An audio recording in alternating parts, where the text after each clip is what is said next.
All right, all right, all right, all right. Welcome to Unapologetic Tea Time with your host, PG. That's me. Good evening, good evening, everyone. It is shortly after 10 p.m., actually 10:20 Eastern Standard Time on Wednesday evening. Welcome to my podcast vlog. Thank you for tuning in, everyone. Welcome, welcome, welcome. Ladies and gents, boys and girls, how are you doing this evening? I am doing fair to middling. I can't complain. I won't complain because truly I am blessed. No matter how many ups, how many downs, and all arounds I have, I am truly blessed. Thank you for tuning in. Thank you for stopping by. Thank you to all of my loyal YouTube followers and subscribers, and to all of my new listeners and my new subscribers that will be in the near future. Thank you.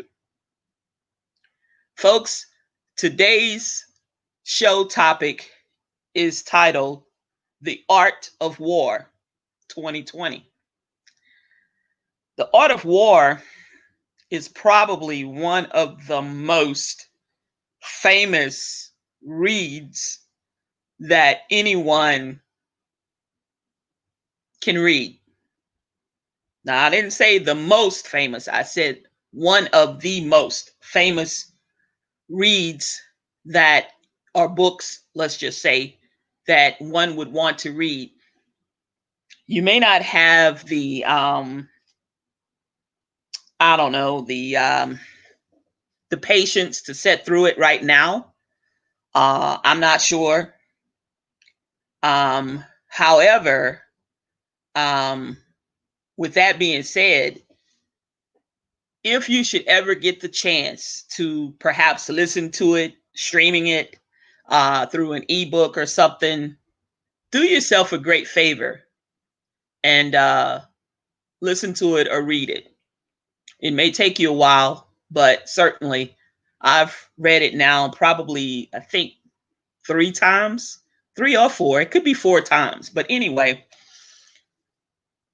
some of the, I'm not going to say some of the things, but some of the points in the book, and I'm not going to spoil it, but some of the points in the book, even having to read it for the second time around, once I got to college in the School of Business at LSU, I had to read it again.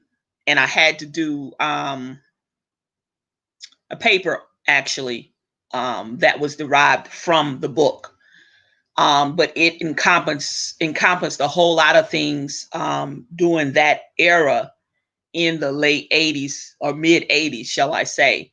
So we had to include some things and some concepts and some ideas that was spawned through the book. But the reason I chose this topic for tonight's discussion is because it has a lot of things that is happening right now in the world that we live in and in the state that we're in today that can be applied or that has been being applied all along, even with recent companies like Uber, Microsoft, Apple.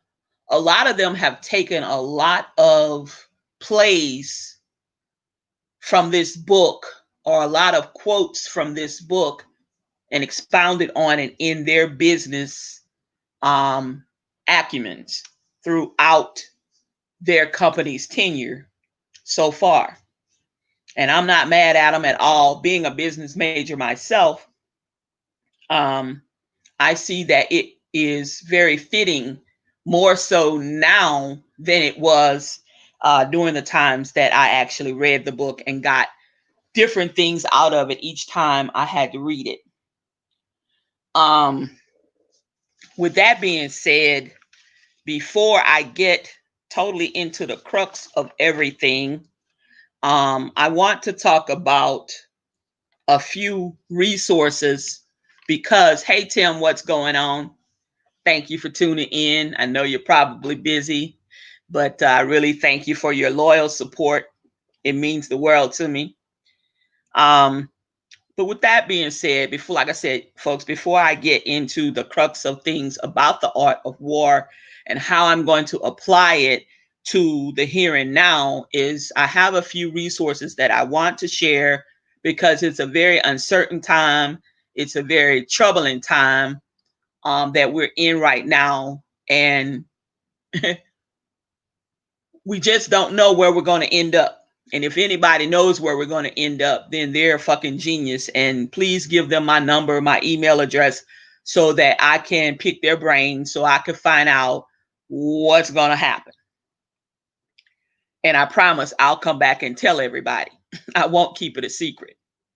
But anyway, the couple of resources that I have stems from going into grocery stores, going into different food places, and to shop for my weekly and bi-weekly needs for my household, for myself, and finding, just being observant and looking at people's baskets and what people are purchasing, how long people are spending in the aisles trying to figure things out, looking on the shelves, and some of the shelves are empty. So I thought it would be befitting to share with my listeners and my listening audience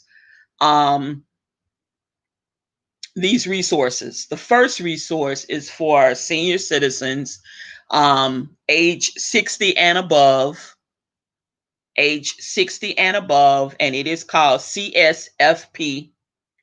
And basically, CSFP is basically the commodities that long time ago, maybe your grandparents used to get it, or your neighbor or your auntie or somebody used to get the commodity food, which was basically a food box that was a resource that kind of helped them stretch their food dollars throughout the rest of the month.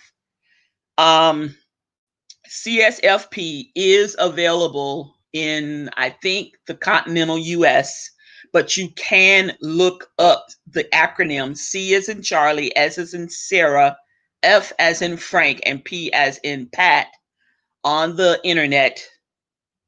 Use Google, use Bing, use Yahoo, whatever search engine that you want, and it will tell you definitely how to apply for that program. You will need to make under a certain amount of money. Senior citizens, you don't have to have children. You may even be keeping your grandchildren or whatever, and you could certainly apply. Don't forget about food banks and food pantries and what have you in your area if you need to supplement your food supply and your food dollars in your budget, because everybody is going through some tough economic times right now. Things are steadily rising at the grocery stores and in other places, and some of us are unemployed, underemployed. Some of us are on fixed incomes and what have you, and some are still working. However, you are noticing, I'm more than sure, over these last 8 going into 9 months, that the food supply and the food budget that you may have for your household is not going as far as it used to go. So with that being said, CSFP is an acronym. Please look it up on Google and apply. It does not cost anything, and it is federally funded, and it is free, and it could add to your food resources that you have for your household, especially if you are age 60 and above. For those who are not age 60 plus, you can also incorporate 1 or 2 food banks in your surrounding areas or what have you, and food pantries. Some churches have them. Now with COVID, you can do the drive up or drive through, pop your trunk or whatever, and they will place the box or bags, whatever they have for you, inside of your vehicle, and you just blow and go. There may be a tiny application. Some places want you to fill out probably an index card size amount of information, name, phone number, maybe date of birth, address, or something if you live in a particular county or something, so that they can keep a track of who they're serving. But basically, it doesn't cost you anything. So I was just thinking of some things that I could share with my listeners that may help them in the interim to stretch their food costs, their food dollars, and their food resources. Also, the other thing that is available to everyone under a certain income, whether you have children or do not have children, is SNAP. And that is the Supplemental Nutrition Assistance Program, I believe it's called. It used to be called food stamps. I'm old school and I'm going to call it food stamps. But I did find an 800 number. And on that line, you do have to say what state you live in so that they can connect you with that particular state's SNAP or food stamp correct number, or they will directly connect you to that state's SNAP benefits program. That 800 number is 1-800-221-5689. Again, the SNAP number, all you have to do, it's an automated line, and I think you have to say what state you live in, and it will connect you and give you the resource number that is available for to be able to apply for the food stamps. Or of course you can go online.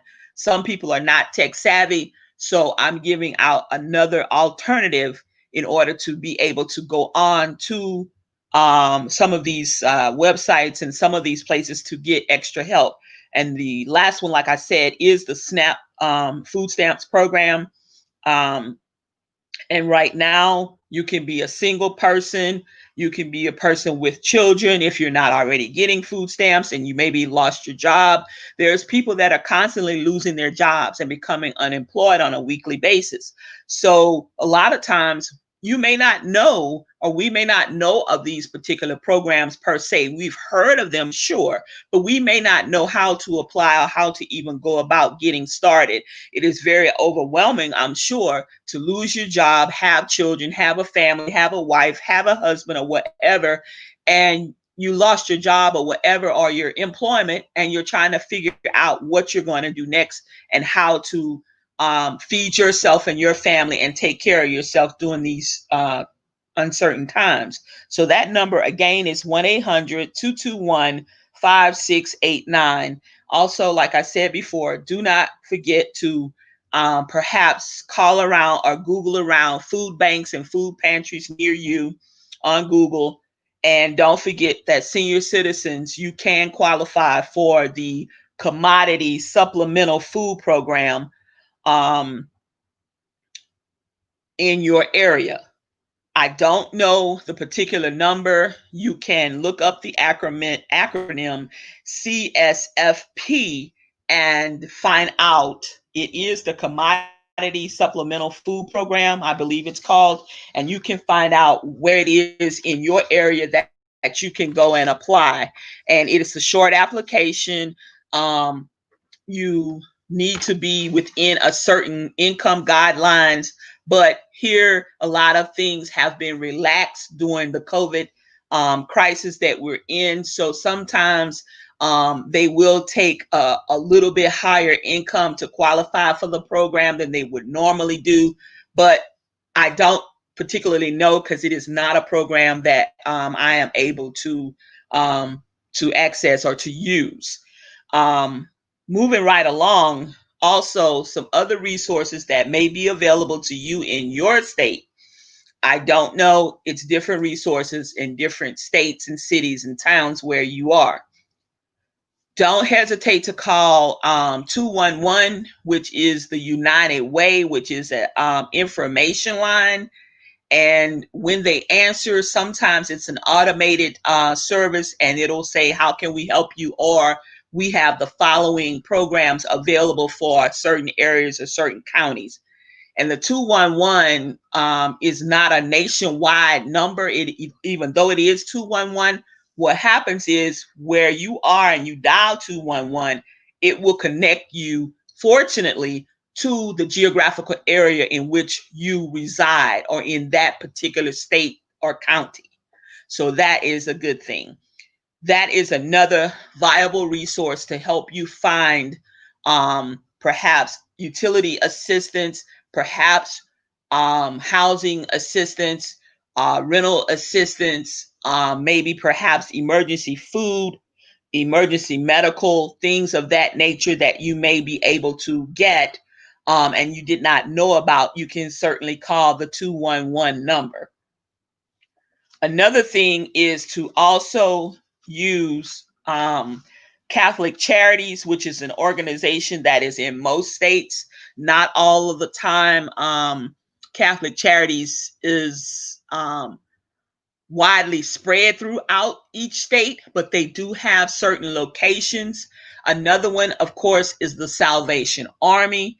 You can call the Salvation Army's number in your geographical area where you reside, and or St. Vincent's de Paul or Goodwill as well. A lot of times they have programs, short, term programs to help people who are in crisis or who are in need of clothing, perhaps maybe a furniture voucher. Perhaps you've gotten put out or you lost your job and you had to move out of your home because you can no longer pay rent and you're in a very small apartment and you weren't able to get anything. You just had to leave in a hurry, or you were being evicted or something, you starting all over again or something. Whatever the situation is, each situation is different. Each individual's situation is different. All I'm doing is trying to put a positive spin on some things and just give you some ideas and some food for thought. If you know someone that's in a bind, you know someone that perhaps going through something, you yourself may happen on my channel, whomever you are, welcome. And please, if there's a resource that I am giving out, please be sure to take it. It's free of charge. If you think there's a resource that I mentioned on here that you want to share with someone, please give them my channel's address or write it down and give it to them so that we can help each other. Each one teach one, each one save one. That's just something that I like to do. Is if I can't be of any help or assistance, then hey, just I may as well not say anything or do anything. My channel is Unapologetic Tea Time with PG. That is me, your host with the most. And I give it to you straight up, no chasers. Yes, I will cuss. Yes, I'm going to tell you like I feel. I'm going to tell you like it is. But when I'm giving out resources and things that I think my listening audience and my loyal subscribers could use or share with others, I'm going to give it to you straight to the point. Like I said, no chasers, no added fluff. That right now is all of the resources that I have. I wish I could tell y'all when we were going to get another stimulus package. I will believe it when I see it, when the money hits my bank account. Other than that, I'm not sure. And I know that the folks, the powers that be, they're not sure their damn self. So moving right along swiftly and professionally, let me get into the crux of tonight's topic, the art of war 2020. What I have taken and some of the notes that I had taken down, folks, that I wanted to share with you, and the reason again that I chose this topic is because this is not being highly publicized. I don't know why it's not in the news every day, because it is certainly newsworthy, national newsworthy. If you don't know, well, I'm going to tell you so. You heard it first here if you didn't hear it yet on Unapologetic Tea Time with PG. That's me, your host with the most. That China is on the brink of war with Taiwan. If you did not understand what I said China is right on the cuff of war with Taiwan. Now, I'm going to tell you how serious this is. It's very serious because it could potentially become World War III. And if it were me, knowing what I know and giving some of the points that I know and could remember from the book, The Art of War, I would do it before the election. And I'm talking about before our United States election. I would hit them hard if I was going to do it. Why, PG, would you do that? The reason being is because, one, we have COVID going on, which is a global pandemic. Two, we have a national election going on, which is huge in itself. And three, we have everything else that's going on. So attentions are not really being paid that close attention to certain things. So they're concentrating on who's going to be the next president of the US, how much a barrel of crude oil is going to be, how much is the price of gold going up, how much is, all right, hun, good seeing you come in. Thank you. Love you. Bye-bye. How much the barrel of crude oil is going to be. So they're not paying attention that China may bomb Taiwan at any day or any time, and how critical that would be for the United States. Because just as sure as we are trying to help eventually shore up Taiwan, Russia has already sent and has been sending things getting into position so that they can attack as well. So then we're going to be thrown into the midst of everything. We already know that semiconductors, chips for our phones, chips for our routers, and things of that nature, hard drives, computer parts, and everything, we rely on Taiwan. That is the major hub for the lot of the technology parts that we use here in the United States. The majority, Apple, whether it be Apple, Verizon, Motorola, whether it's Huawei, whether it's Huawei, whether it's T-Mobile, like I said, whether it's Samsung, whomever gets a lot of their semiconductors, a lot of their IC chips, a lot of their just general components from Taiwan. That in itself is a problem. So if there's a war and it breaks out, we definitely will be affected. You know, that would make basically World War III for us. Now, the first bullet point I want to talk about in the art of war, and I put it 2020 because I want it to relate to right now what's going on in the world,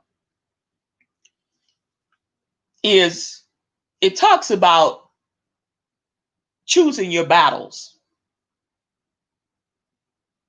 And it tells you that in this book, it tells you that you'll win if you know when to fight and when not to fight. So basically, you have to think and you have to be smart about your maneuvers and your tactics and what it is that you do. You have to have a plan. So it would be really, really, really easy if China has been working towards their plan and they know when they can do and what they can do and how to get away with it. The only obstacle right now, well, no, I'm not going to say the only, y'all, but the biggest obstacle that anyone would have trying to attack Taiwan, the little small peninsula area that it is, it is inundated with mountains and lots of terrain that foot soldiers would have to try to work their way through. And that would be treacherous on them. Now, I'm not saying that I want to see a war, because I sure in the hell don't. We got a war already. We got a war with a damn pandemic. We got a war with the flu. We got a war with unemployment. We got a war with every damn thing under the sun. Plus, add in a real World War III. That would be unfucking believable. But it certainly could happen at any given moment, any day.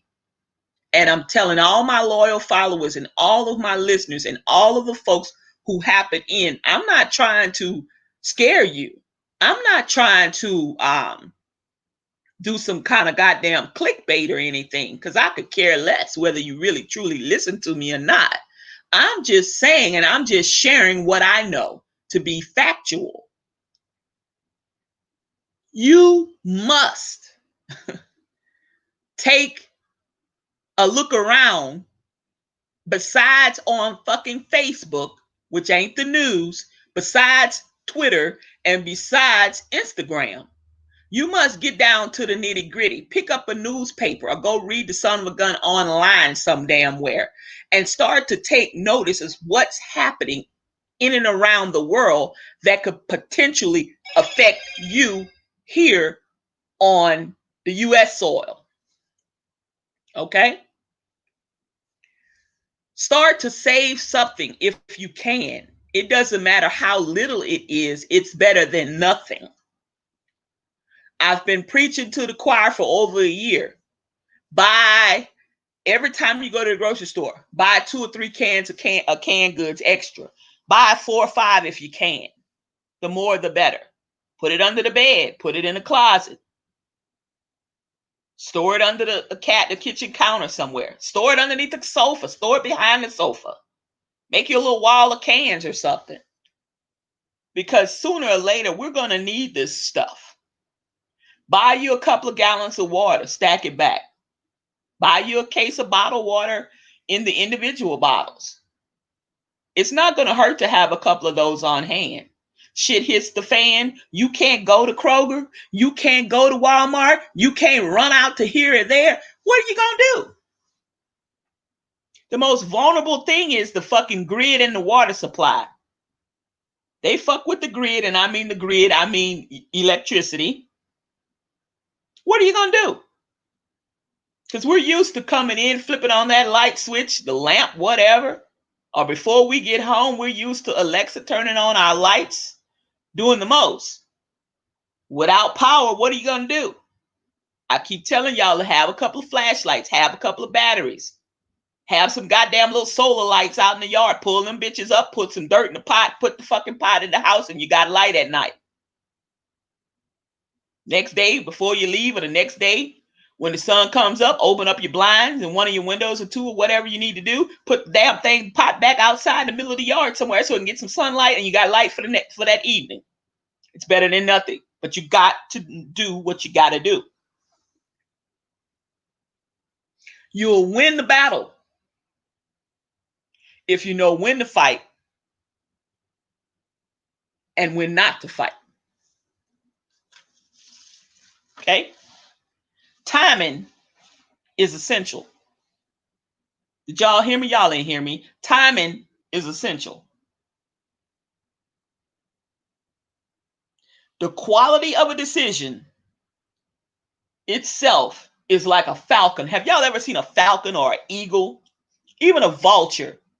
Because some of us have never seen a falcon in real life. But like a vulture, let's just say a vulture, a big old black bird swooping down. And what happens is they fly around, they hover around, they fly, they looking, they flying, they looking, they flying, they see that meat, or they see that dead carcass or something, some rodent out there on the pavement in the street or on the highway, and they flying high, they flying and they looking, they flying and they looking. And what it is their timing. It's got to be just right. Everything's got to line up just right. One, if they swoop down and not pay close attention, they swoop down, bam, they get smacked by 18-wheeler or a car or something. You see what I'm saying? So they got to be right on time. They got to swoop and swap, whoop, whop, grab it and go. Okay? So basically, the quality of a decision, in my opinion, and I had said a falcon, or we're going to say a falcon or a vulture or something. like their well-timed swoop and swap that enables it to strike and destroy the victim, or enables them to strike at whatever their prey is. It could already be something that is already died or something that is already laid out. And they out there swooping and swapping. Bam, here we go. Okay, the next thing that I want to discuss is you have to know yourself and you have to know the enemy. Now, this is a good life point as well, because everybody that rah, rah, rah and clapping with you ain't fucking clapping for you. Everybody that's grinning and kiki and cacaing, they ain't kikiing and cacaing for you. Okay? See, people will laugh and grin with you, but they're not for you. And you have to know. You have to discern. You have to use good discernment. You have to know this. You have to smarten up your wit. You have to pay attention. But you have to know yourself and you have to know your enemy. And the reason you have to know this, it's important to know yourself, because when you know yourself, you know at this point what your strengths are, and you know if you're honest with yourself. We all know ourselves, but we're not all honest with ourselves for whatever reason. You see, you can always be honest with yourself. You don't have to broadcast it necessarily to the world, but you can always be honest with yourself, because you are yourself. You live within your body. You know yourself better than anybody, except the creator who created you. You have to know yourself and you have to know your strengths and your weaknesses. You see, a lot of people go to a gunfight with a knife. And they good with their hands. Oh yeah, because I used to be a boxer. But you go into a gunfight with a knife. You are already fucking weak at that point. You're considered weak because you don't have a gun. If you go into a gunfight and you take a knife with you, what's the chances of you getting shot? Pretty good chance? Slim chance? Snowball chance in hell? I don't know, because if I was on the other side with my pistol in my hand, I would shoot the shit out of you with a knife, because you would have to come up to me throwing stars. You'd have to be throwing knives and stars and everything at my ass. And I'm still going to get off a couple shots on your ass. Now, me, I know myself. I'm not bragging. I shoot expert. And I don't think in 8 months that I haven't been to the range that I've gone down any. I may have a little bit. I don't know. But 8.5 months ago when I was there last, I was still shooting expert. In standing, kneeling, and in the prone position, which is lying down.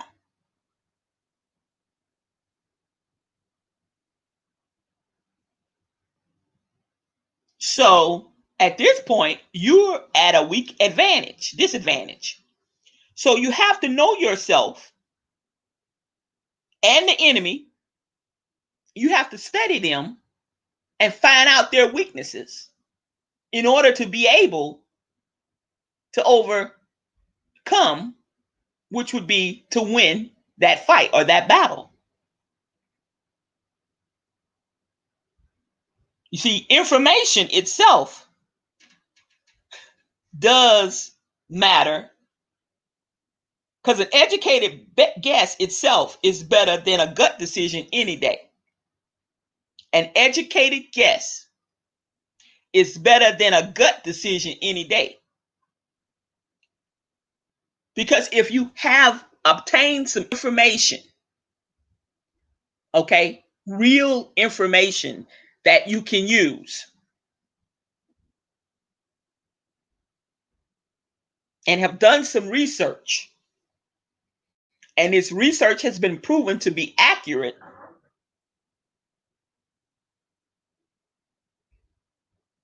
then that gives you insight as to what's going on with your enemy or your enemies. See, having some insight and information about your enemy or your rival or whatever, or your competition or your competitor is great. Because some point with that information and the research that you've done and achieved and the information that you've gotten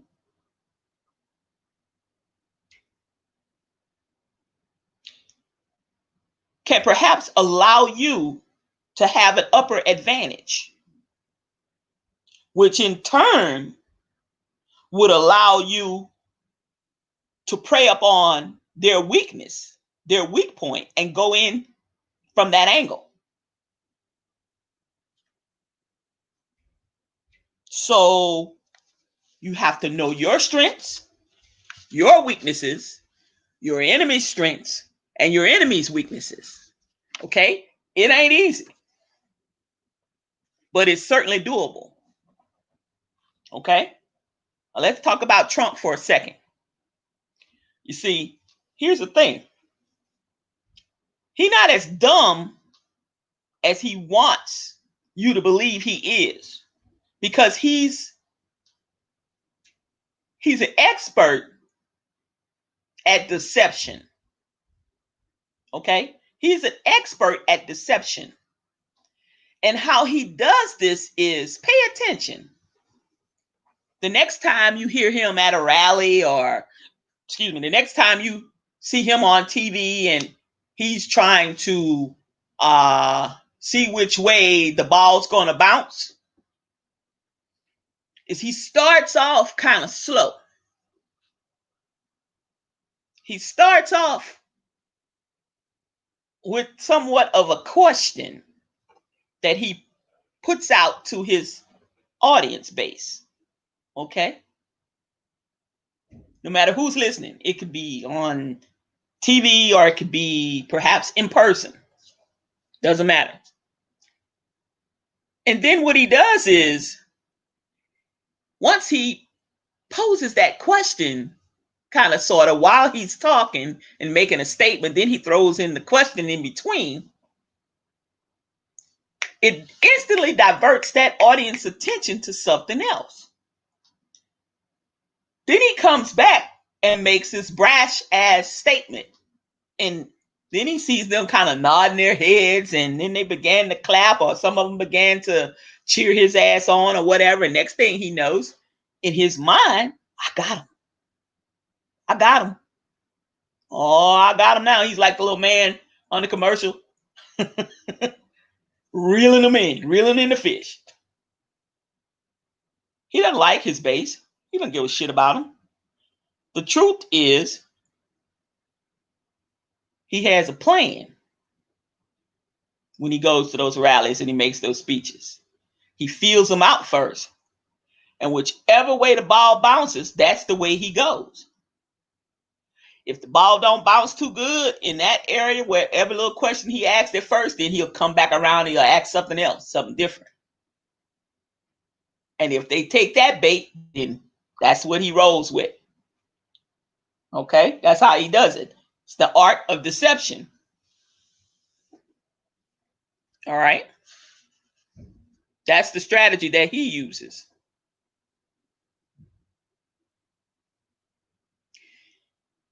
Anytime there's a war or there's a conflict,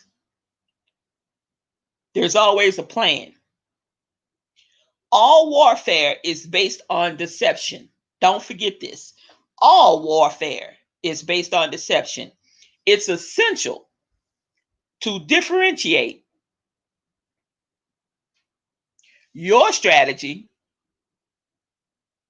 from your rival's strategy in order to come out on top. Okay? I need to distinguish myself as this.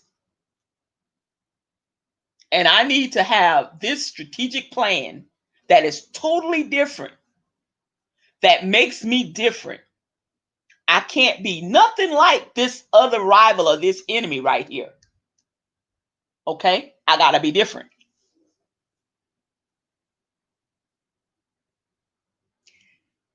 When the prep work is done, or when you prepare, and you can take and roll this into today's life, today as we know it, when you prepare and you do the prep work ahead of time, like we prep food for a restaurant, we prep like the salads, or we prep the desserts. We bake the cakes early in the morning and we prep them around 10 o'clock in the morning. We cutting them so that they not crumbling, and we put them on the little plates and we decorate the little plates with a little frill or whatever. We're prepping so it'll look good and it'll be ready. But we're preparing in a way that is either more extensive or more innovative. That's the key right there. It has to be more extensive than the restaurant across the street, or it has to be something that we've invented, or innovative technique or styling that's going to make us stand out and be different, that's going to get the customers through the door, that's going to set us aside from the people across the street that's selling the same type of hamburgers, that gets the ground meat from the same truck that delivers ours, delivers theirs. But we're doing something that's different over here than they're doing across the street, or in your backyard, or in the neighbor's yard, or in the house down the street, or in the company 2 miles from you, or in that store at the mall, or at the grocery store 36 blocks from your house. We're doing something different. They're all doing something different to make you want to go there, or to make you stop there, or to make you come in there, or to see that advertisement on TV. They've done something different. Somehow, some way, whether it was a little bit of color, whether it was a little bit of pizzazz that you saw in the commercial, whether it was the aroma coming out of the door from the building, whatever it was it the amount of cars in the parking lot, and you just, wow, they must be really good at, oh man, it's COVID and everything else going on, and it always crowded. Let me stop in here and see what's going on. Something that they're doing is setting them apart from the other competitor, or the next person, or that enemy, or that rival. Okay? You got to keep that in mind. You always have to have that plan, and you always have to differentiate your plan and your strategy in order to come out on top.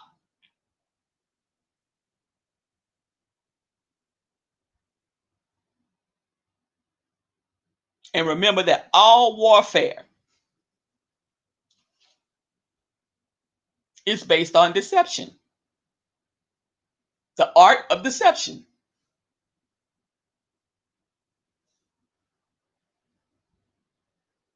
You have to disguise your plan also. See, I can't let this person know what I'm doing,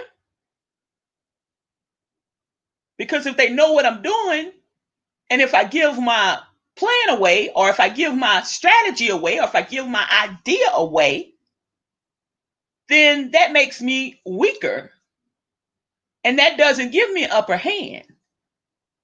That actually weakens me. So I have to disguise my plan.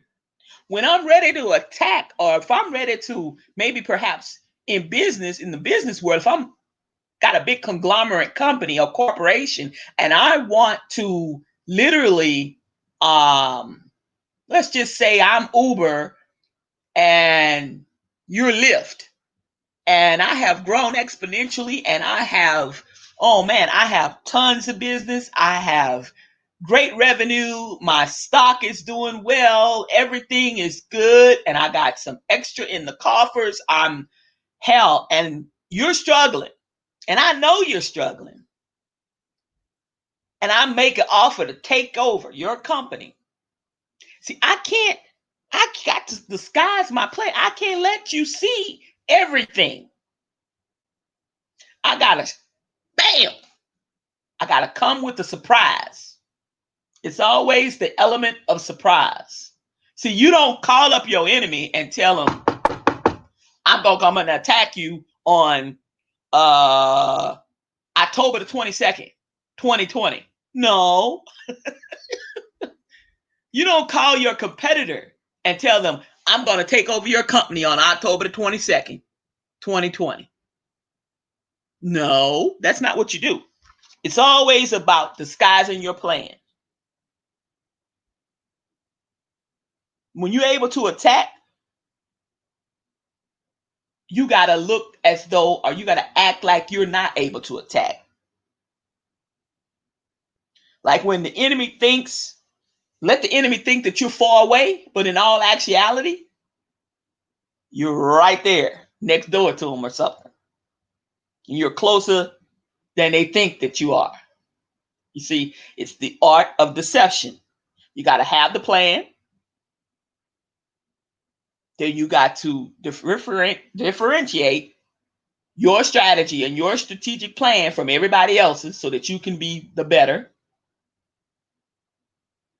Okay?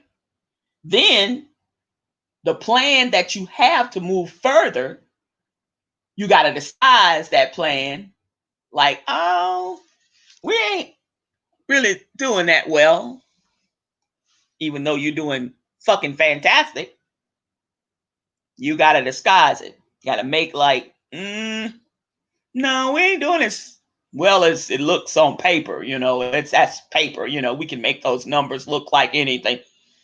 You know, next thing you know, you're doing a corporate takeover. Or you're doing a bam, you hit them. Okay. In real life, say for instance, you were going to you working for the man, you working for the company, and you ready to open up. Everybody knows you make fantastic fudge, and you make all different flavors, and you've brought it to work over the years, different ones and stuff that you were experimenting, and it's quite of a large company, and people had the opportunity to taste it, and you're getting your feedback from them and different things, and they're critiquing it and all that, and you steady writing down, you going home, or you making mental notes, or you making notes on your Palm Pilot when it was Palm. Now you're making notes on your phone or your watch or whatever you're doing. Okay. Then somebody tells you at your job, hey man, say PG man, you ought to go into business for yourself. You're like, yeah, I want to. Even though you know that's what you're getting ready to do. But you tell them, whew, but I'm just so afraid that if I go into business, man, I get a check here every twice a month. But man, and I get a little bonuses, y'all, and stuff, but man, if I do all of that, man, I'm not gonna be certain that I'm gonna have a viable income if I step out on my own, and do my own thing, So you can't let them know what it is you about to do. Because a lot of times, you ever heard the old saying, people love to throw a monkey wrench in your plans? Because they sure in the hell will. They go straight to the man. Look, Mr. So and so, man, I heard PG, she about to quit. What? PG is one of your best employees. Yeah, I know. So what I do, I get, man, what they gonna do? Why they about to quit? So then they get ready to open up their fudge shop. They gonna have their fudge shop on 3rd Street. 3rd Street? Really? That's a high dollar district to have a shop, and they just starting out. That's what I was saying. So you know what they do? A couple of weeks later, yes, come in. It's your boss. Yeah, PG, I'd like to see you in my office at 11:30. Oh, sure, okay. Yeah, we're having a little meeting. You go at 11:30, or you there on time. You go at 11:20. You want to be on time like you always are. You're a little early in case your boss wants you to do a little extra something for him or whatever. And you show up at the meeting and it's your boss, his boss, and the boss's boss. You like, oh shit, either I'm gonna get a raise or they about to fire my ass. So they tell you have a seat. So you have a seat, you kind of looking around. Next thing you know, they start talking to you. Say, hey, we understand you about to indulge in a business adventure. You looking crazy, like, who, me? Yeah, you. Like, oh, no. They say, oh, well, yeah, we saw this article and we went on the website and we saw that you had applied for a business license and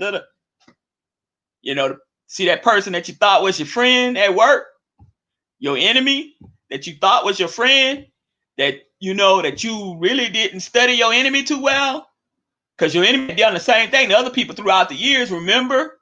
But you didn't think they would do it to you because they really wasn't your enemy. You thought they was your friend. Well, see, you didn't pay attention to your enemy. You didn't learn anything about them, did you? So now you can take what I just said previously and apply that same shit to everyday life. They done threw a monkey wrench in your plans and the boss is there to fire your ass. But little did they know, you done already cashed in on your 401. They're going to give you that 15 years of severance pay. They ain't really got nothing on you, like talking about or anything. Okay? Or they got to give you profit sharing or whatever they're going to give you. Plus, your wife, she just got a raise on her job. She planning to stay for another 18 months to shore up things. So see, the monkey wrench, you didn't disguise your plan to your friend that's at work that's really your enemy, that then went back and told the big boss. So now they done try to throw this monkey wrench, and now you got to do some other shit. You got to switch gears a little bit, but yet you still going to be okay. But you would have been okay. You would have been even better because your plan was to work there for another 6 months. But now you got to do something different. See, that's what I'm talking about. When you need to disguise your plan and you don't let them know how close you are. Ever, ever, ever, never. Ever, ever, ever. You understand what I'm saying? Because that's how it's got to be. Same thing. Everyday life. Same thing in corporate life. Same thing in war. Whatever. They tell you, oh, we about to attack from the right. You ain't about to fucking attack from the right. You about to attack from the left. They looking on to the right. Or you get on the radio when they flying over and different things and they intercept something and then they report back to the base or the commanders and stuff and they tell you, hang to the right, hang to the right, hang to the right. You in plain view. So they gun you down. Bam! Missiles flying, planes dropping like flies out the sky, whatever. Because you disguised your plan.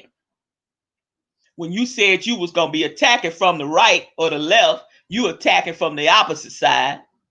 When they heard you saying, oh, but we're so far away, we about 10 hours away, foot soldier time or whatever, but you fucking right down the alleyway or down in the ravine, about to come over the hill.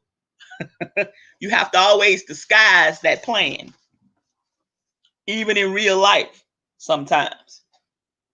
Okay? The best way to win, basically, though, is not to fight at all. Okay? Not to go to battle at all. To win battles is not the height of skill, but to subdue the enemy without fighting is the height of skill. I'm going to say that again. To win battles is not the height of skill, but to subdue the enemy without fighting is. Meaning, you can subdue them psychologically, have them all fucking discombobulated in the head for all the shit you done told them, and they thinking it's one way and it's another. Donald Trump. Okay?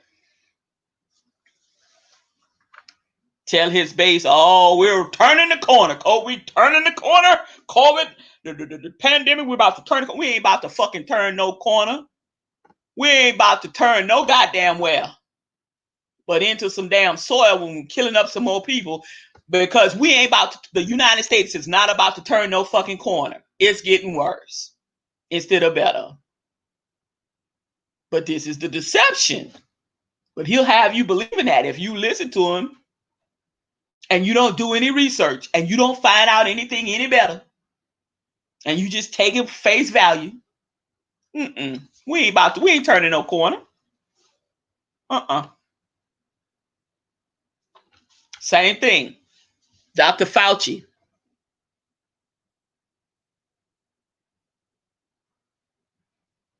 You know, Dr. Fauci is disgusting. He is you know, he's a mess. He's a disaster. You a fucking disaster. Dr. Fauci could never be a disaster. An expert, epidemiology, virologist, one of the fucking renowned leaders in pandemics and vaccines and different things for huge outbreaks of different various diseases. You a fucking disaster. This whole fucking country's a disaster because of your orange ass. Okay? But the art of fucking deception with this motherfucker, that's what I'm talking about. See how that plays into real life scenarios? You gotta disguise shit. He done disguised himself as liking Dr. Fauci. Soon as you steal Dr. Fauci's words and y'all campaign folks use Dr. Fauci's own, some of their own words, and have made them a campaign video, taking that man's words out of context, and he calls you to the mat on it, you get mad and call him a disaster. You the fucking disaster. You better not ever call nobody a fucking disaster. You done brought this country to its knees. We're at a fucking pandemic. This is a fucking disaster. And you have the nerve to talk about that man and talking about he a disaster. Your ass is a disaster. You just lie, you steal, you tax evasion, all kinds of shit. You the disaster. Your whole fucking administration is a disaster. Sad. But yet, this is the art of war, 2020. But like I said, the best way to win is not to fight at all. Not physically. You win by manipulation. You win by being smart about it and what you do and direct timing and how you do it and making sure that you right on time and you on point and you hit. But it's got to be strategically planned, got to be on time. You can't waver. You got to know the enemy. You have to have studied the enemy. You have to have done all of that.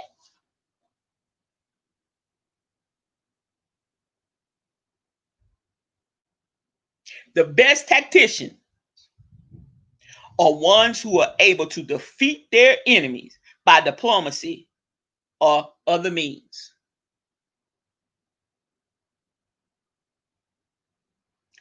Change. Let's talk about change. Change always. In an uncertain time like we are in wartime, pandemic time, record depression, change represents opportunity. In the midst of chaos, there's always opportunity. Some people can't see opportunity when there's chaos. Some people are asphyxiated on avoiding change. Some people are fixated on being bent on not changing. Change is one of the most important factors in deciding an outcome of a battle.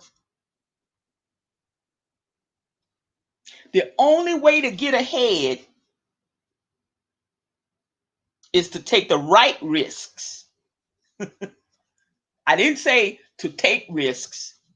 I said the only way to get ahead is to take the right risks. I'm going to say it one more time. The only way to get ahead is to take the right risks. The only way to get ahead is to take the correct risks.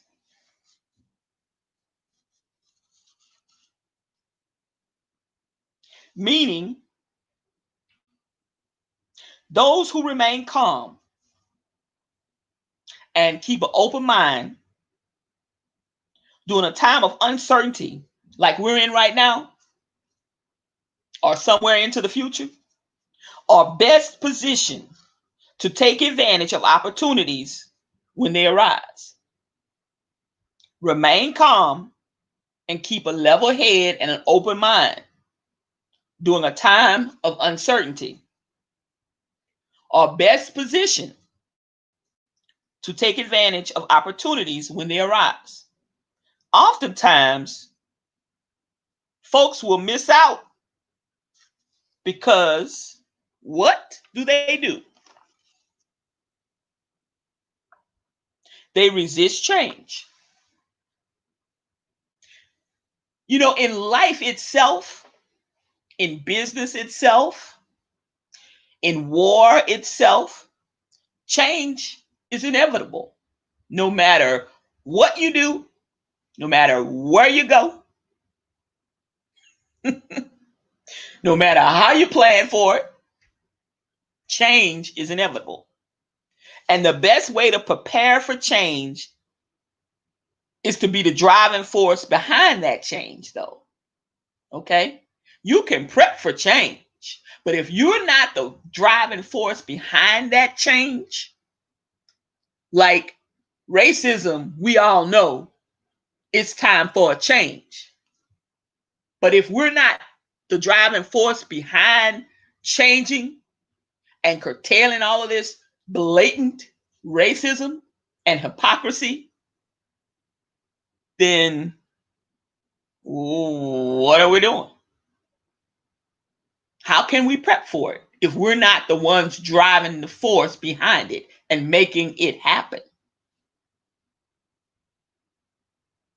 You know, success breeds success. Years back, Donald Trump was labeled as a successful businessman. Okay, I'm going back to the art of deception. I'm going to go back to that because finding out more and more about him, it's all a lie. I'm thinking he was a self-made millionaire until I read some of his books and found out different. Until I started doing some research and found differently. And I'm not saying that I just did that research within 3.5, 4 years. I did that about 6, 7 years ago and started to discover some things about his ass that I always knew something just wasn't right about him.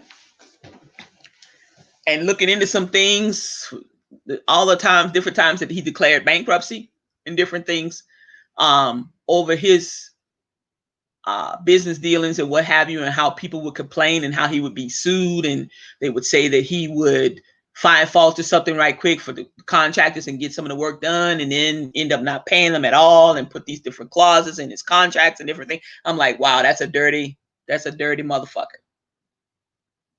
Then I started paying a little bit more attention when he started playing around with the idea of running for president, and I'm like, oh, this is a bad motherfucking idea. Shit. You don't treat your employees right. You don't treat the contractors right. You don't pay people. Well, how is that going to work? That's what I say to myself. So then I started doing a little bit more research so that I could be informed and make an educated decision. You see, be informed about that enemy, find out information, and be able to use that information and the stuff that you gather to decide how you're going to go about it. And I use that information that I gathered on how I chose to vote back in 2016. So, yes, success breeds success. But it depends on what you call success. See, success as we know it today, his Paul, Donald Trump, or whatever his damn Paul name was, wasn't considered successful or wouldn't be considered successful today. Neither is Donald Trump. Opportunities multiply as they are seized. Sometimes it is the small actions that snowball into something bigger. Folks, and what I mean by sometimes it's the small actions is sometimes if you like to do things and you're good at what you do and you know it and people know it too, and you volunteer for something or you show up and you do some philanthropy work or whatever, a lot of times it's those small things that propel us to bigger things, to greater things, because we can come in contact with perhaps an entity or a group of people or just one individual that notices us that would not have ever noticed us before. And it goes from there. It picks up from there. It takes off from there. Next thing you know, you bounce an idea, they bounce an idea off of you, you get back with them, you network. Next thing you know, you're doing something bigger than you ever thought about doing. And then it goes from there. It goes from there. It snowballs into something else and into something else. It gets bigger and bigger and bigger. So a tip that I want to give all of my loyal followers and all of my listeners is to never discredit the itty bitty small things. Never shy away from those. Because a lot of times it's those little bitty instances that propel us to places that we never even dreamed of going. So don't shy away from the little minute things that you can do, because those things are great within themselves. But it's those little things that may, yes, take you from your family for a minute or day or two. It may keep you from getting the rest that you said you wanted to get for this weekend because you've been working hard. It may bore you to tears to listen to these people giving a couple speeches and some whatever. But it's by being there, showing up and showing out, that may take you to a whole nother place that you never dreamed of that you would get to. Because who you're going to meet, you never know who's going to take that program or that handbill or that slogan or that business card that you put on the table, or those postcards that you put out, or those leaflets that you were handing out or they were handing out for you, those 3 minutes that you spoke at the podium. You never know who was listening. You never know who has the power to do something for you or to help you get that idea to fruition. You never know who's listening. You never know who was listening, but yet couldn't do, but yet has someone in their corner, in their circle, that can get you to where you need to get to, that couldn't wait to get home, couldn't wait sitting in that room, texting that person, telling them all about who you was and what you were doing and what you were saying at that podium. You never know.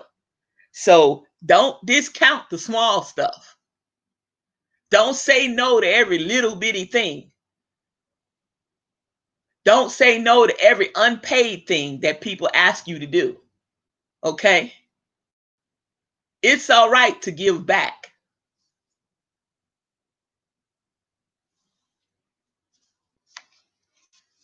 And last but not least, no one, not one country, not one business, not one city, not one state, no one or nothing profits from prolonged warfare. When you got, say, companies like, for instance, Sprint and T-Mobile, two large conglomerates, two large cell communication companies, were kind of at war. One wanted to take over the other. One wanted to buy the other one out, and they fought it. They fought it. The FCC fought. They went to court. They had all just a hullabaloo good time. Okay, but the longer it stood to draw out in the length of time that it did, if it went much further and much longer, neither one of them was going to end up winning. And they knew that. So they wanted to appear, well, they wanted us, the consumer, or we, the consumer, to believe that they were doing everything in their powers to hurry the deal along once they reached a deal, so that they could protect us. It wasn't to protect us. It was to protect those entities that were involved, because they had a lot at stake to lose.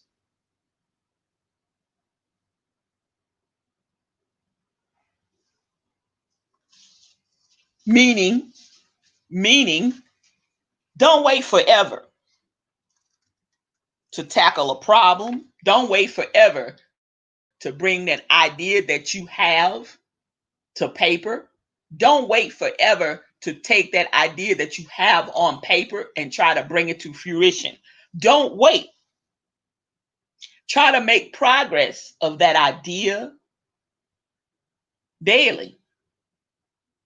Try to continue to do the research, the legwork, what it takes, whose doors you got to knock on, how many doors are going to be closed. Do your calculations, keep knocking. Don't wait. Try to make progress daily, even if it's teeny tiny. Try to make progress towards your goals as soon as possible. Continue to work and chip away at those goals. Don't wait with your idea. Start today, right now, this very minute, this very hour. Start now. Get up, write it down. Write down some more thoughts. Do a little brainstorming. Write down some contacts. See who you can contact. See who you can call. See who you can email. See who could email somebody else while you emailing them. Don't wait. What's the worst that could happen? What's the worst that could happen? Is somebody tells you no? For every person that tells you no, sooner or later, somebody's going to say, well, I'll think about it. Get back with me. Pretty good idea. Tell you what, let's meet up on next Thursday and see. You never know unless you ask, right? So don't wait. Start today. That is my breakdown of the art of war as it applies to 2020, to where we are right now. Don't forget about China trying to invade Taiwan. Let's not forget about flu season is upon us. Let's not forget that we are in a pandemic. It is not rounding the corner. It's not turning the corner. We do not have a vaccine as of yet that is viable enough to meet the needs of the masses of amounts of people. We don't know that it's going to be safe and accurate. The next major holiday is Thanksgiving. The CDC is warning and asking people to put off having Thanksgiving this year with tons of people at their house, their homes, or what have you. There's going to be areas in the country that's going to be brutally cold, bitter cold, rainy, snow, different types of weather. Even if it was warm weather all across the United States, it's not a good idea to have big family, large family gatherings. People tend to stay in a little bit more in the winter. People catch colds, flu. Now we got COVID to worry about and everything else under the sun. Skype them, Duo, whatever, phone call, video conferencing that you can do, Zoom, whatever. Just don't be masturbating and jacking off and whacking off. I mean, he got a reporter who was a legal analyst caught whacking off on a Zoom call. Couldn't figure out whether his damn camera was on or off. This is crazy. This is not little children here we talking about. This is a grown-ass man, an overgrown man, whacking off in the middle of the day on a Zoom call with his job now. Ladies, don't do it. Men, don't do it. Go get in your bedroom, get in your closet, do bathroom, whatever. You can wait. Can't you wait just a little while till a Zoom call over? Wake up a little earlier and beat off or whack off or whatever you want to do. Don't get on the fucking Zoom call and let everybody see you beating on your willy, rubbing your willy. What the hell? What's wrong with you? Ask you got wife and children. Ask your wife for some sex. I'll say this: at least you weren't trying to get with some little kid or something. But goddamn, not the Zoom meeting. That's not a meeting to play with yourself. Go get your OnlyFans page or fans only page or whatever the fuck it's called. Go do not the Zoom call. Come on, y'all. Damn. It was kind of laughable at first, but then I was like, this motherfucker, what the hell was he thinking? You have a breakout session in the Zoom call, and then you just go into town. Middle of the afternoon, and that's fine. I guess you don't pick and choose when you're gonna whack off, but come on. You're at work. Just because you're at home, you're still at work. You had a work call, a work-related call. So at that point, you were on your employer's time, not your time. It wasn't time to beat off or whack off or whatever. Couldn't it have waited, or couldn't you have taken care of your business before? Or is this something that you often do in your office, probably, when you're at the job physically? There's no telling. Now you want to take some time off. If it was me, if it was my company and I was one of the CEOs or COOs or whatever, and I was in charge, and I had the power to fire, I'd fire him. For the simple reason, one simple reason, you were on the clock. And to me, it was considered sexual because there were other people in the room. No, they weren't physically in the room, but they were in the room. But you see, this is the kind of things that people are experiencing. These are the nuances of the things that come up, that there's going to be legal precedents and legal tenure and things that's going to actually take place, because this is unprecedented times or periods that we're in right now. Things are happening that have not happened before. I'm not going to say that people haven't recorded themselves masturbating before, okay? But I'm saying you're on a call for your job, on a Zoom meeting call. You have a breakout session into groups where y'all are discussing certain things and you are whacking off on a Zoom call. I would fire your ass, okay? Just like I would fire the guy that was the weatherman who was sitting in his chair and forgot and gets up to turn off his camera and he didn't have any pants on. Thank God he had some boxes on. But first off, if you get up and you put on a shirt and tie, comb your hair, did you forget to put your pants on? No, you didn't forget to put your pants on. Because you see, you didn't sleep in that laundered shirt and you didn't sleep in that clip-on tie or that tie that you actually tied around your neck. So that lets me know you knew what the hell you were doing beforehand. But you forgot that you still had the camera on, that you shouldn't have stood up. Just dumb. Real dumb. I don't understand.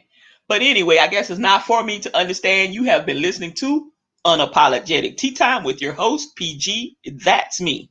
I got 3 minutes, folks, and I'm going to sign on off and get up off of here. But it's been a pleasure. I hope that you have enjoyed my synopsis of the parallels between the Art of War today and the Art of War as it was written years and years and years and years and years and years ago. Just know that trouble won't last always. We are in what I consider a fucking storm. And know that this too shall pass. But Lord have mercy on us all. I don't know when it's going to pass away. I don't know when it's just... Look, 2021, I'm almost afraid for 2021 to get here. You know, to be honest, y'all, to be honest with you, I'm almost afraid for 2021 to get here because the unknown, it's the unknown, y'all. What's next? I'm not going to even ask what's next. You know, I know that it can get worse. I know that. I'm not going to sugarcoat it to my listening audience and my loyal subscribers. I'm not going to sugarcoat that one bit. It can get worse. But I'm actually afraid of what 2021 might look like. I mean, hell, I don't know. And I guess some people would ask, well, PG, why are you afraid? Hell, look at this. If you ain't afraid with what's going on now, then I guess you'll never be afraid. I guess, God protects fools and children, babies and fools and everything. But it's a lot. It's a lot to digest. It's a lot to consume. It's a lot, it's just a lot. I get it. Why the guy was probably beaten off. I get it. Okay. But there's a place and a time for everything. And that was not the place or the time to be doing what he was doing. I hope that he learned his lesson. Nobody needs to be losing their job if possible right now. But it is definitely, I would probably fire him, or I would probably suspend him for 30 days without pay at least. I would hit him hard because it's sexual and you can't have that in the workplace. And the Zoom call is basically a correlation of a simulation of your actual physical entity at work. You're just working from home, but you've actually turned, because the employer is paying them, you've actually turned your house into your little mini office or whatever. So you're still employed and you're getting a check and you're getting paid by the day, by the hour, however they pay you your salary or whatever. So yeah, I would probably hit him where it hurts, in his pocket. if not fire him completely. Mr. Tubin, Jeffrey Tubin, I think his name was or is. But yeah, so y'all be good. Please be safe. Please practice social distancing. They said 6 feet, now it's 12 feet. Wear your masks. It's not so hard. No one wants to take your right or your freedom away. People just want people to protect each other from each other, basically. It's not about making somebody wear a fucking mask. I don't think it's all about that. I think it's about protection. And why wouldn't you want to protect yourself from me? And why wouldn't I want to protect myself from you? I don't know you. I don't know what you have. Even if I knew you, I don't know where the fuck you just coming from. I don't know where you've been or where you said you've been, So I'm going to wear my mask. And those who know me. And I don't want your ass around me without a mask on. You're not coming in here. You can't come visit me like talking about. One of my best friends. I got one left. And I was on pins and needles. I couldn't tell her no. I guess I could have and really, really, truly hurt her feelings. I was in some kind of way and I was in a deep depression, and she came. She said she wanted to lay eyes on me, and she spent several weeks here, and my nerves were so bad. After she left, I think I was in bed for another week after she left because I was just so nerved up. I didn't, she has several underlying conditions worse than myself. In fact, and I didn't, I knew I hadn't been around anybody, but yet I don't know if I'm a carrier, even having a test said I was negative, but hell, the test could have been a false negative. I don't know. And then she, being 70 plus years old, 71, still trying to work at that time. Her son, her grandchildren, they don't wear masks. They do stupid stuff. Just, so I don't know if what she was going to bring me or what, thank God that we survived the visit and everything. And she's home. She's been home now since middle of September. But I'm just grateful. God is good. He's good all the time. Not sometime, but all the time. But I was a nervous wreck. My PTSD was through the roof. My depression was it got better because she was here for the moment and everything. When she left, I just had to just digress. I mean, I literally was in a fetal position in the bed. And I know I've talked past the 3 minutes, 3-minute mark, and we're going on 127. And I'm going to bid you all a good rest of your evening, good night, good morning.